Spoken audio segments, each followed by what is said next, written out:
Welcome to the Clue Cafe, where mysteries brew and every detail matters.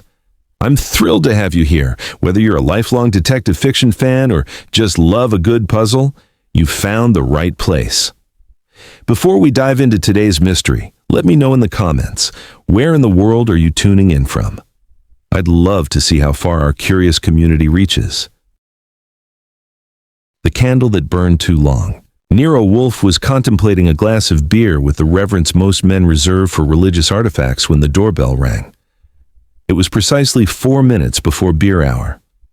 I noticed because Wolfe noticed, and when Wolfe notices, it becomes a federal case. I was at my desk, pretending to sort correspondence while actually sorting excuses for why I shouldn't answer the door. Wolfe's eyes stayed closed, his bulk settled into the red leather chair like an immovable judgment. "Archie," he said, without opening his eyes. "Already standing," I replied, which was a lie. But I stood up anyway and went to the door before the bell rang again and escalated the situation into a speech. Mrs. Lenora Quill entered our brownstone, as if she were stepping onto a stage she hadn't rehearsed for. She was dressed expensively but not loudly, cream-colored coat, dark gloves, pearls that knew when to behave. Her face carried the careful tension of a woman who had spent the morning convincing herself that this was sensible. She gave me a thin smile. "Mr. Wolfe?" "In the office," I said. "Try not to be disappointed." She followed me in and took the red leather chair opposite Wolfe, sitting straight-backed, hands folded, posture precise enough to suggest that she'd practiced being calm. Wolfe opened one eye and regarded her with the same enthusiasm he usually reserved for income tax. "Madam," he said, "you have interrupted my beer." "I'm sorry," she said quickly. "I wouldn't have come unless I had no other choice." Wolfe closed his eye again. "People often say that. They are seldom correct." I cleared my throat and smiled my professional smile. "Why don't you tell us what brings you here, Mrs. Quill?" She took a breath, then another, as if checking to see whether the air was safe. "My husband is giving me a birthday party tomorrow night," she said. I waited. Wolfe waited. The orchids upstairs probably waited. "I'm turning 50, she added, as though that explained something criminal. Wolfe opened both eyes. "Is this a jest?" "No," she said firmly. "It is not." I leaned back against my desk. "All right, let's assume birthdays are now actionable. What's the trouble?" She hesitated, then reached into her handbag and removed a small envelope. She didn't hand it to Wolfe. She placed it carefully on his desk as though it might bite. "I received this yesterday." Wolfe stared at it. "Mr. Goodwin." I picked it up, opened it, and found a single sheet of paper. Typed. Neat. No signature. "Smile at your party, Mrs. Quill. Be gracious. Be charming. Or your memories will be shared. No threats of violence, no demand for money. Just a promise sharp enough to draw blood." "That's it?" I asked. "There was something else," she said. "Something missing." Wolfe's eyes sharpened. "Ah, at last." "A gold cigarette case," she said. "Engraved. It belonged to my father. I kept it locked in my vanity drawer. 3 days ago it was gone." I frowned. "Anyone else know about it?" "My husband," she said. "My sister. Possibly 1 or 2 others." "And you suspect one of them?" I asked. She shook her head. "I don't know what to suspect. But the note came after the case disappeared." Wolfe steepled his fingers. "You fear blackmail." "Yes. And yet," Wolfe continued, "you come not to the police, but to me." She met his gaze. "Because whoever took it is close. The police would make noise. I want this handled quietly." Wolfe considered that, then sighed. A deep, wounded sound. "Your birthday party," he said slowly, "will be attended by how many guests?" "Approximately 20. "Excellent," Wolfe said, without enthusiasm. "A manageable number." I blinked. "Hold it. You're not going to the party." "Certainly not," Wolfe snapped. "Mr. Goodwin will go." Mrs. Quill turned to me, relief flooding her face as if I were a fire extinguisher. "I will?" I said. "Yes," Wolfe said. "You will attend. You will observe, you will converse, you will note gestures, glances, silences, you will identify who is pleased, who is anxious, and who is pretending not to be either. And if I find the cigarette case, you will not retrieve it," Wolfe said. "You will report." I sighed. Anything else I won't be doing? You will not eat cake. Mrs. Quill almost smiled. Wolfe reached for his beer at last. If there is blackmail, madam, there will be motive. If there is motive, there will be conflict. And if there is conflict, there may be violence, I finished. Wolfe raised his glass. Indeed. Mrs. Quill stood. Then you'll take the case? Wolfe sipped his beer. Provisionally. That was Wolfe speak for you're already in trouble. As she left, I watched her walk down the steps of the brownstone, shoulders squared, dignity intact. For now. I turned back to Wolfe. You think this birthday's going to end badly, don't you? Wolfe closed his eyes again. Mr. Goodwin, he said, birthdays celebrate survival. That alone makes them dangerous. I made a note to wear a dark suit. If you're going to attend a birthday party that smells like trouble, you might as well dress like you expect to survive it. I wore a dark suit, conservative tie, and the expression of a man who listens well and forgets nothing. It's amazing how many secrets will volunteer themselves if you give them a little encouragement and don't look too interested. The Quill house sat on East 72nd like it had been born there and never questioned the arrangement. Limestone facade, discreet lighting, and a doorman who had perfected the art of seeing everything while remembering nothing. I gave him my name and walked into a living room full of money pretending to relax. The party was already in progress. About 20 guests, give or take, spread across the room in neat conversational clusters. Champagne flowed, laughter hovered just a shade too high. A string quartet murmured in the corner, doing its best not to sound like background music for extortion. Lenora Quill stood near the fireplace, greeting guests with a smile that had clearly been ironed into place. Up close, she looked calm in the same way a bridge looks calm right before it collapses. She caught my eye, hesitated, then nodded, small, controlled, grateful. No theatrics. Good. Her husband, Harold Quill, materialized beside her like a practiced accessory. Mid-50s, impeccably tailored, hair graying in an orderly fashion that suggested discipline rather than age. He shook hands firmly, smiled easily, and watched everything. I filed him under competent and kept the file open. Archie Goodwin, I said, a friend of Lenora's. Harold's smile warmed by exactly 2 degrees. Anyone important? Only to people who need me, I said. He laughed politely. A professional laugh. I drifted. First stop was Victor Hale, the business partner. He was holding court near the bar, drink in hand, voice loud enough to attract listeners and confident enough to dismiss them. Big man, red face, eyes that darted when he thought no one was watching. Hale, I said, extending a hand. Goodwin. He shook it. You here for the cake or the gossip? Still deciding, I said. He grinned. Stick with gossip. It lasts longer. Interesting choice of words. Next was Marianne Quill, Lenora's younger sister. She leaned against a marble column, drink untouched, eyes sharp. She studied the room like she expected it to confess. Having fun? I asked. She snorted. Is anyone? Birthday parties usually help. Not when everyone's pretending, she said, then caught herself. Did I say that out loud? Loud enough, I replied. She smiled thinly and finally took a sip of her drink, then winced as if she'd expected poison. That made 3. Then there was Elliot Cross, the family lawyer. He wore a suit that cost more than my monthly rent and carried himself like a man whose real power lived in filing cabinets. He spoke softly, nodded often, and avoided Lenora's eyes. I shook his hand. I hear you keep people out of trouble. He smiled. I try to keep trouble manageable. That made 4. At 8:30, Harold clinked a glass and gathered attention for the toast. Lenora stood beside him, candles glowing behind her like a carefully staged halo. To my wife, Harold said warmly, 50 years of grace, intelligence, and loyalty. Loyalty, another interesting word. Applause followed, polite, controlled. As the guests turned toward the cake, I saw Lenora's smile flicker. Someone had placed an envelope on her chair. She noticed it.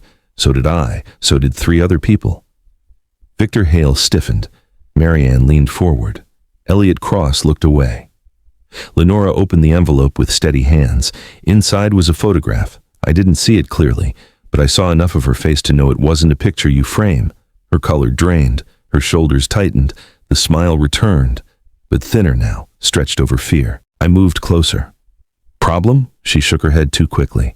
No, just memories. The envelope slipped from her fingers. I picked it up casually and glanced inside. An old photograph. Intimate, private, damaging. Blackmail confirmed. Before I could say anything else, a scream tore through the house. Sharp, female, terrified. It came from the study. People froze. Glasses stopped mid-air. The quartet went silent like it had been shot. Harold ran. Marianne followed. I was right behind them. The study door stood open. Victor Hale lay sprawled on the Persian rug, eyes staring, skull crushed by a heavy marble paperweight from the desk. Blood darkened the fibers like a bad idea spreading. Someone whispered, "Oh my God!" Lenora swayed. I caught her before she fell. Sirens followed soon enough. As the police took over and the party dissolved into shock and denial, I stepped aside and made mental notes. The blackmailer was dead. The birthday had turned fatal. And Nero Wolfe was going to be very interested. I headed home. The cake, I noted regretfully, was still untouched. The police arrived with the speed of men who enjoy the sound of their own sirens. The party didn't wait for them. It collapsed on its own, folding inward like a bad hand of cards. Guests whispered, cried, denied knowing anything, and asked each other questions nobody expected answers to. Victor Hale stayed exactly where he was, flat on his back, eyes open, expression frozen somewhere between surprise and outrage. The marble paperweight lay beside his right hand, smeared and final. It was heavy enough to do the job cleanly, and tasteful enough to belong in a room like that, which meant it wasn't an accident, and it wasn't improvised badly. Someone had picked it up knowing exactly what it would do. A uniformed cop took charge, backed by a plainclothes man with tired eyes and the voice of someone who had already heard too many lies that night. "Everyone stays where they are," he said. "Nobody leaves." That went over about as well as you'd expect. I stayed useful by staying quiet. I watched faces. Shock comes in different flavors. Some people look stunned, some look relieved, some look busy adjusting their reactions to fit the room. Lenora Quill sat on a chair near the hallway, wrapped in a borrowed shawl, hands trembling despite her effort to control them. Her husband hovered nearby, offering comfort like a man checking boxes. Marianne stood apart, arms crossed, eyes burning holes through the carpet. Elliot Cross spoke softly to an officer, his words careful, his hands folded as if he were attending a funeral instead of hosting one. I gave my name to the police when asked and left it at that. No need to advertise my employer unless invited.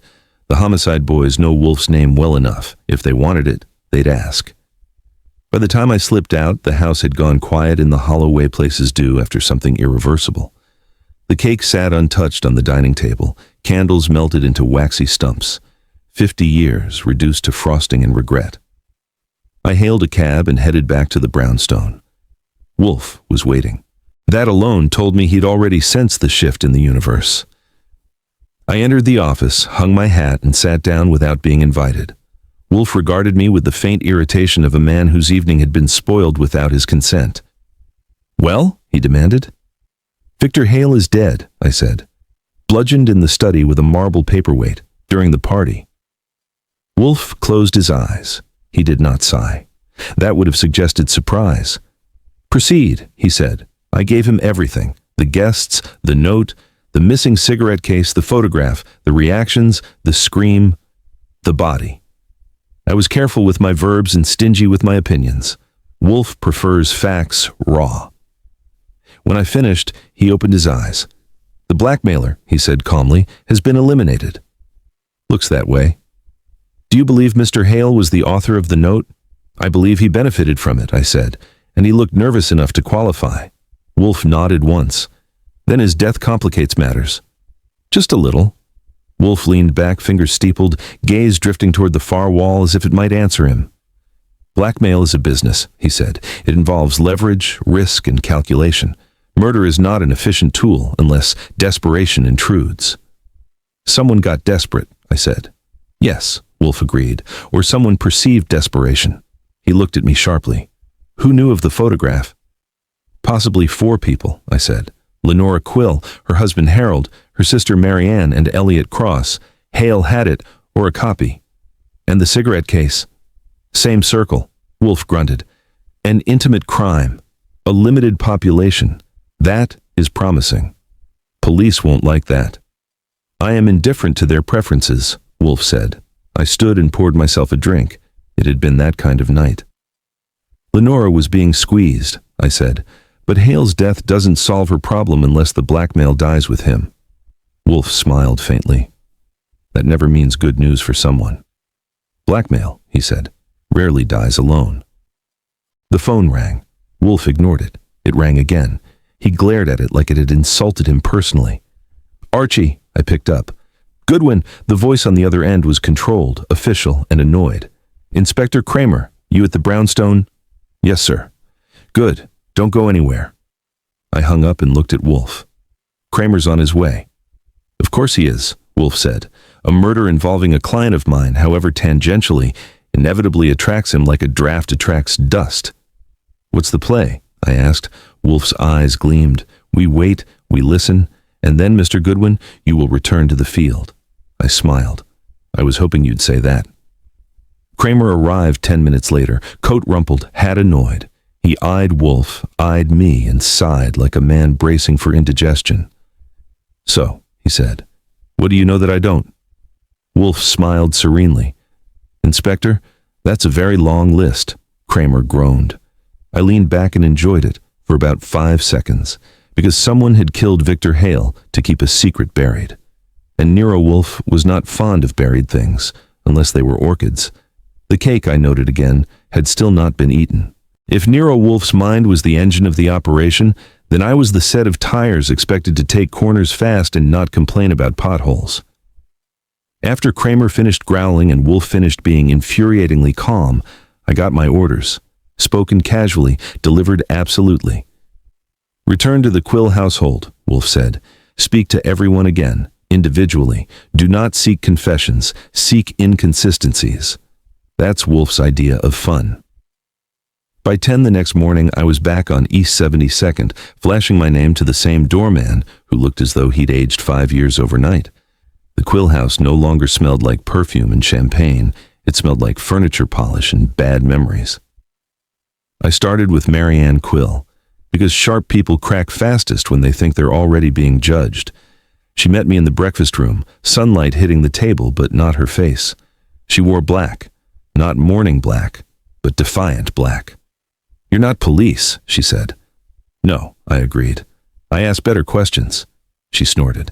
Everyone's asking questions. Good, I said. Then mine won't surprise you. Did Victor Hale threaten your sister? Yes, she said immediately, too immediately. He was a pig. Did you know about the photograph? She hesitated. I suspected something. Victor had leverage. He liked leverage. And the cigarette case? Her eyes flicked away. Family heirloom. Harold never liked it. That was useful. Next was Elliot Cross, who met me at his office downtown, glass, steel, and legal certainty. He sat across from me with his hands folded and his voice level. I represent the Quills, he said. I don't see how speaking to you helps them. It helps me, I said, which helps them if they're innocent. Innocent of what? Pick one. His smile didn't reach his eyes. Victor Hale had irregularities in his business practices. I advised caution. Did you advise murder? No. Did you know about the blackmail? He paused, a controlled pause. I knew there was a dispute. And the photograph? Yes, he said quietly. Victor mentioned it. He wanted advice. On how to use it. On how to survive it, Cross said. He was frightened. That didn't match the man I'd seen at the party. Hale had been nervous, sure, but also smug. A man who thinks he's holding the winning hand. Then I spoke to Harold Quill. He invited me to his club. Leather chairs, discreet waiters, silence that cost money. He looked exhausted but composed, grief tailored to fit. I love my wife, he said. I didn't ask, I replied. He blinked. Victor Hale was my partner. His death is a shock. Was it a surprise? I asked. He stiffened, just slightly. I knew Victor was reckless, he said, but violent, no. And the cigarette case? His jaw tightened. A trinket. Sentimental. It belonged to Lenora's father. Yes, he said, and it embarrassed her. There it was. Why? I asked. He didn't answer immediately. When he did, his voice was colder, because it reminded her of a past she preferred forgotten. By late afternoon, I was back at the brownstone, dropping my coat on the chair and unloading facts like groceries. Wolfe listened without interruption, eyes half-lidded, fingers steepled. "The cigarette case," he said finally, "is symbolic." "Everything is symbolic to you," I said. "Indeed," Wolfe replied, "but some symbols are also functional. Who had access to it most recently?" "Harold," I said, "and possibly Elliot Cross." "And the photograph?" "Victor had it, possibly copies." Wolfe nodded. "Blackmail requires insurance." "What about opportunity?" I asked. "Plenty of people could have slipped into the study." "Yes," Wolfe agreed, "but only one needed to." He leaned forward. "You observed reactions at the party. Who appeared relieved?" I didn't answer immediately. I didn't need to. "Harold," I said, "just for a second, after the shock wore off." Wolfe smiled thinly. "Relief is a powerful tell." "So what now?" Wolfe rang the bell for beer. "Now, Mr. Goodwin, you continue." "Continue what?" "Pressure," Wolfe said. "We have motive, access, and fear. What we lack is the sequence." "The timeline," I said. "Precisely," Wolfe replied. "Find the missing minutes." I stood. "Anyone in particular I should watch?" Wolfe's eyes gleamed. "Watch them all, but attend especially to the one who believes himself finished with danger." I put on my hat. The field belonged to me again. And somewhere between grief and guilt, someone had misjudged Nero Wolfe. That rarely ends well. By the 5th day after the party, the case had stopped behaving like a murder and started acting like a family argument that had discovered knives. Everyone had a reason, everyone had a secret, and everyone was convinced their particular sin was the one nobody would ever notice. Those are my favorite cases. They don't stay quiet for long. I started the morning with a walk. Not for exercise, I get enough of that chasing liars, but for thinking. Wolfe had been right, as usual. The murder itself was blunt and simple. The mess lay underneath it, and the mess revolved around that missing cigarette case and whatever history it carried like a disease.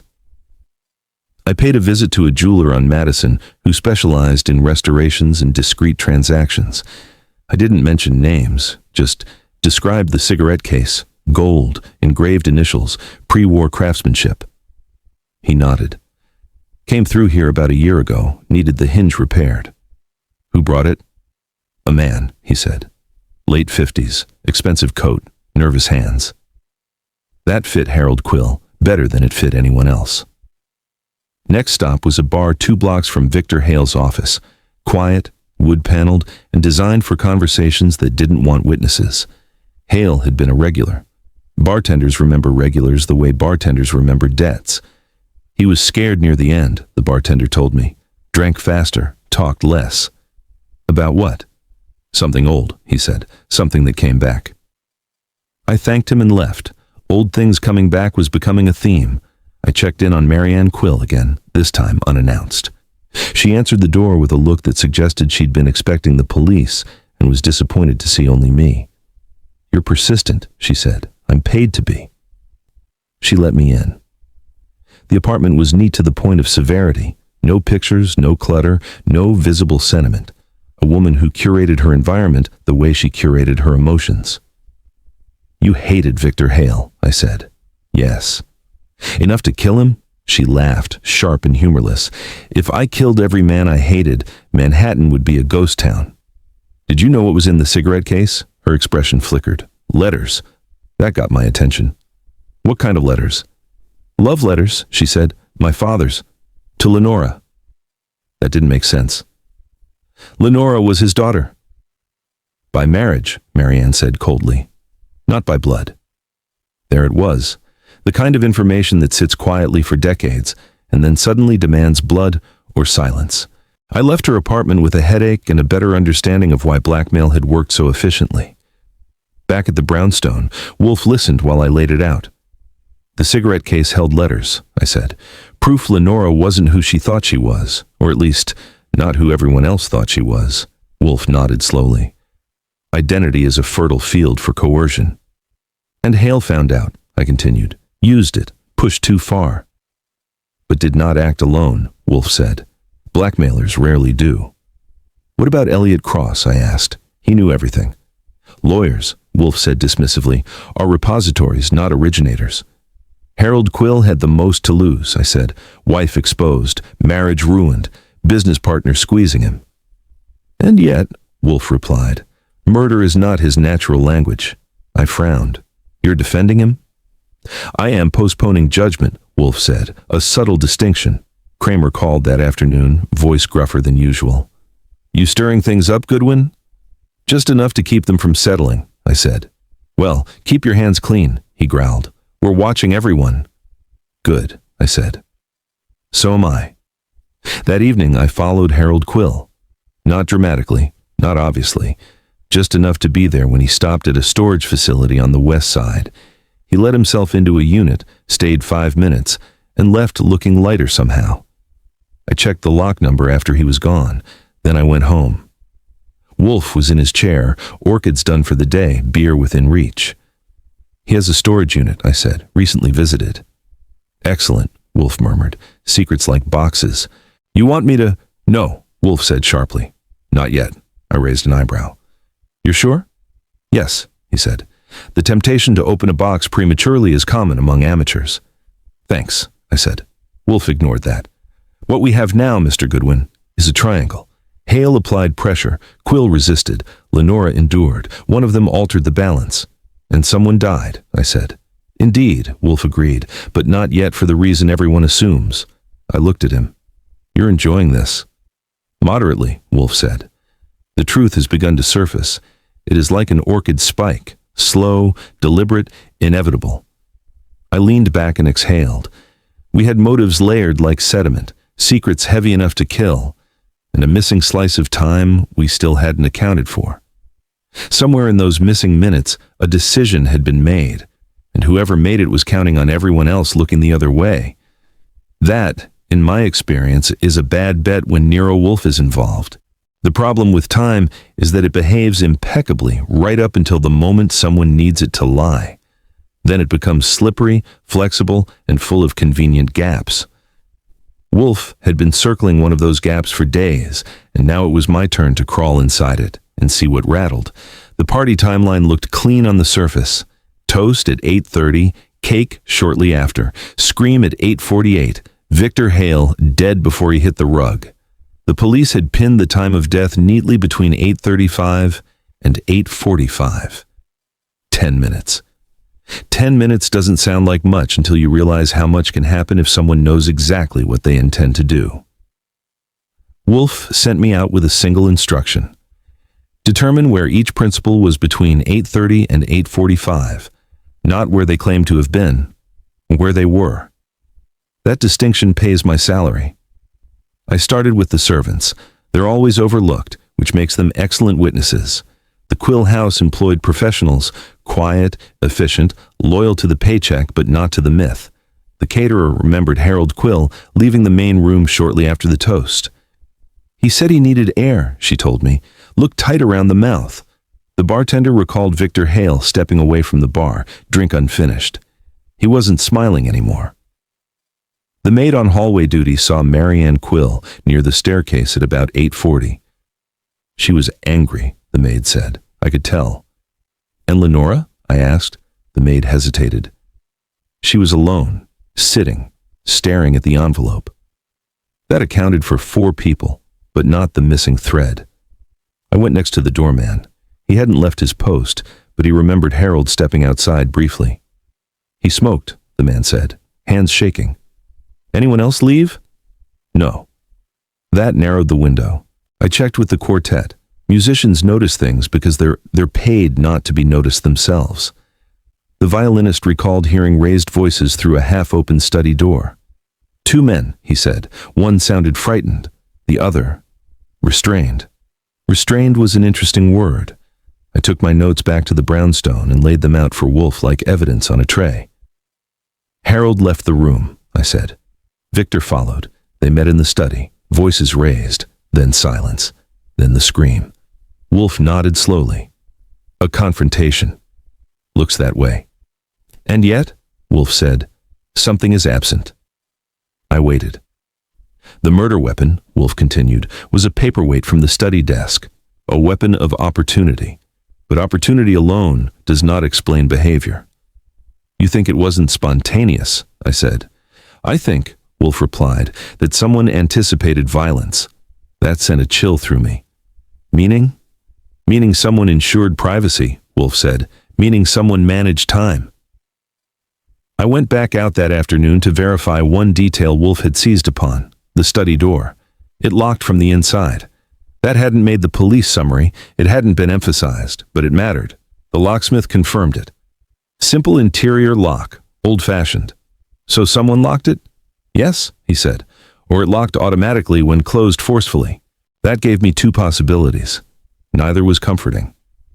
I paid another visit to Elliot Cross. This time he was less polished.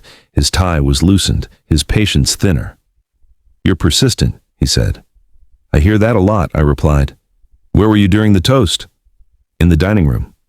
Witnesses? Yes. And between 8:35 and 8:45? He hesitated, just a fraction too long. I stepped into the hallway to take a call. No one saw you? No. Did you hear anything from the study? No. I thanked him and left unconvinced. That evening I followed Marianne Quill. She walked fast, head down as if outrunning her own thoughts. She stopped at a florist and bought a single white lily. Not grief, guilt maybe, or defiance. I didn't confront her, not yet. Back at the brownstone, Wolfe listened, eyes half-lidded. The missing hour, he said, is not missing. It is misrepresented. You think someone's lying about when they were where, I said. Yes, Wolfe replied, but not about their own movements. I frowned. Then whose? Wolfe smiled faintly. Lenora Quill's. That surprised me. She was alone. So it is claimed, Wolfe said, but isolation can be staged. You're saying she wasn't alone. I am saying, Wolfe corrected, that someone else may have been ensuring she remained visible while events unfolded elsewhere. I leaned back. So we've got misdirection. Precisely, Wolfe said, while attention fixed upon the victim and his adversary. Another actor secured the conditions. Locked door, empty hallway, clean timeline. Yes, Wolfe said. The murder was loud. The preparation was silent. I stared at him. You're close, aren't you? Wolfe's eyes gleamed. Close enough to demand patience. That's Wolfe's way of saying the net is tightening. We had motive. We had opportunity. We had time bent just enough to hide a hand at work. One more push, one more inconsistency, and the whole structure would collapse. Somewhere, someone believed the past had been buried neatly. But Wolfe doesn't dig with shovels. He digs with questions, and when he finds what he's looking for, he prefers an audience. When Nero Wolfe stops sending me into the streets and starts rearranging his office chairs, it means the chase is over and the trap is set. By Thursday morning, the brownstone felt different, quiet in a deliberate way, like a courtroom before the judge walks in. Wolfe dictated while I wrote. Mrs. Lenora Quill, Mr. Harold Quill, Miss Marianne Quill, Mr. Elliot Cross, Inspector Kramer. He paused, then added, promptly, this evening. Attendance is not optional. I looked up. You ready? I am prepared, Wolfe corrected. Readiness is a vulgar word. By 6 o'clock the chairs were aligned. By 6:30 the air had acquired weight. Inspector Kramer arrived first, trenchcoat slung over one arm, expression already sour. You better have something, Wolfe, he growled. My people are running in circles. I detest circles, Wolfe said serenely. They lack progress. Kramer snorted and took a chair. Lenora Quill arrived next. She looked thinner, paler, as if the week had been sanding her down. She met my eyes briefly. There was gratitude there, and fear, and something like resignation. She sat quietly. Harold Quill followed, immaculate as ever. Black suit, controlled face. He nodded politely to everyone, including the man who might arrest him. His composure was impressive. Too impressive.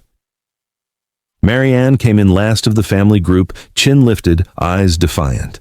She took her seat without greeting anyone. Elliot Cross arrived precisely on time. He surveyed the room with a lawyer's instinct for exits and sat carefully, hands folded. Wolfe waited until the clock chimed 7. Then he spoke. Ladies and gentlemen, he said, you are assembled here because Victor Hale is dead, and because his death is not the beginning of this affair, but its inevitable consequence." No one interrupted him. Wolfe does not invite interruption. "This case," he continued, "has been misinterpreted as an impulsive act of violence. It was not. It was the final movement of a prolonged discord involving identity, leverage, and fear." Harold shifted slightly. Marianne leaned forward. Lenora stared at the rug. Wolfe went on, calmly, inexorably. Victor Hale discovered a truth about Mrs. Quill's origins, documented in letters concealed within a gold cigarette case. He exploited this knowledge for control. That much is apparent. Kramer glanced at me, eyebrows up. I stayed still. "But Mr. Hale's error," Wolfe said, "was in assuming he alone possessed power." He turned his gaze to Harold Quill. "You, sir, understood that if exposure occurred, your marriage, reputation, and business would be damaged irreparably." Harold's jaw tightened, but he said nothing. "Miss Marianne Quill," Wolfe continued, "harbored resentment rooted in inheritance and bloodlines. Your anger was genuine, but insufficient for murder." Marianne laughed bitterly. "You don't know what I'm capable of." "On the contrary," Wolfe replied, "I know precisely what you are not capable of." She fell silent. Wolfe turned next to Elliot Cross. "You, sir, are a custodian of secrets. You advised restraint. You neither threatened nor struck." Cross exhaled slowly, relieved despite himself. Wolfe folded his hands. "And yet," he said, "Victor Hale died behind a locked door during a narrow interval in which attention was expertly misdirected. The room seemed to shrink." "The crucial error," Wolfe said, "was temporal. The assumption that the confrontation itself produced the murder." He shook his head. "It did not." Kramer sat forward. "Then who did it?" Wolfe raised a finger. "Patience, Inspector. We are not yet at the climax." That made me smile. "The study door," Wolfe continued, "was secured. The victim was isolated. Privacy was ensured. These conditions were not accidental." He turned his gaze, finally, to Lenora Quill. "Madam," he said gently, "you were observed throughout the party, alone, visible, fragile, the perfect diversion." Lenora's hands trembled. "While attention was fixed upon your distress," Wolfe said, "another ensured that Victor Hale would remain in the study long enough to confront his fate." Harold's breath caught audibly. Wolfe leaned back. "The murder was swift, but the arrangement was careful." Silence pressed down like a held breath. Kramer stood halfway out of his chair. "Wolfe, if you've got—" "I have," Wolfe said. He glanced at me. "Mr. Goodwin, you may stand." I did, heart thumping, not with surprise but with anticipation. Wolfe's voice filled the room. "The murderer is present." Every eye darted. No one spoke. Wolfe concluded quietly, "And in a moment I shall explain not only who struck the blow, but why it could only have been that person." He closed his eyes. That was Wolfe's version of drawing the curtain before the final act. I looked around the room and saw it plainly now. The fear, the calculation, the mask about to crack. Someone here had believed the truth could be managed. In Nero Wolfe's office, that belief is fatal. The next chapter was going to hurt. Nero Wolfe opened his eyes. That was the signal. I'd seen it often enough to know that once he did, somebody's world was about to be reorganized, violently, logically, and without sympathy. "The murderer," Wolfe said, "is Mr. Harold Quill." No drama, no raised voice, just the fact, delivered like a bill that had been overdue too long. Harold Quill did not leap up. He did not protest. He sat very still, hands resting on his knees, as if Wolfe had merely commented on the weather. Kramer swore under his breath. Marianne gasped. Lenora made a small broken sound and covered her mouth. Wolfe continued, unperturbed. "Mr. Quill's motive was not rage," he said, "nor was it jealousy. It was necessity." Harold finally spoke. "That's absurd." Wolfe ignored him. Victor Hale's blackmail threatened exposure, not merely of Mrs. Quill's origins, but of a carefully constructed marriage and a profitable business arrangement. Mr. Hale was greedy, but he was also reckless. He pressed too hard. Wolfe shifted in his chair. On the evening of the party, Mr. Quill anticipated confrontation. He ensured that it would occur privately. He stepped outside briefly, ostensibly for air, but in fact to steady himself. He then returned and allowed Mr. Hale to follow him into the study. Harold's eyes flicked toward Lenora. The argument, Wolfe said, was real, loud enough to be overheard, but the murder itself was not impulsive. Kramer slammed a hand on the desk. You saying he planned it? Yes, Wolfe replied calmly. Not long in advance, but deliberately. Wolfe raised a finger. The critical detail is the door. He looked at Harold. You knew the study door locked automatically when closed firmly. You shut it. You ensured privacy. You selected the paperweight, not as a weapon of passion, but because it required proximity and certainty. Marianne whispered, You killed him? Harold swallowed. Wolfe pressed on. You struck once, hard. You did not linger. You unlocked the door, returned to the party, and relied upon your wife's visible distress to mask your absence. Lenora shook her head slowly. Harold, no. Wolfe's voice softened, but only slightly. Madam, you were not the target. You were the shield. Harold stood abruptly. I did it for us. That was the confession without the word. For us, he repeated hoarsely. He would have destroyed everything. You didn't know what he was capable of. Lenora rose as well, tears streaking her face. You should have told me. There was no time, Harold said. He was enjoying it. The power. Kramer moved in. You're under arrest, Quill. Harold nodded once, resigned now. I expected this. As the cuffs went on, Wolfe spoke one final time.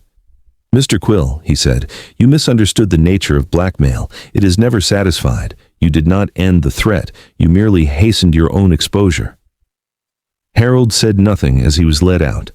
Lenora sank back into her chair, shattered but oddly lighter, as if the truth, however cruel, had finally removed its weight.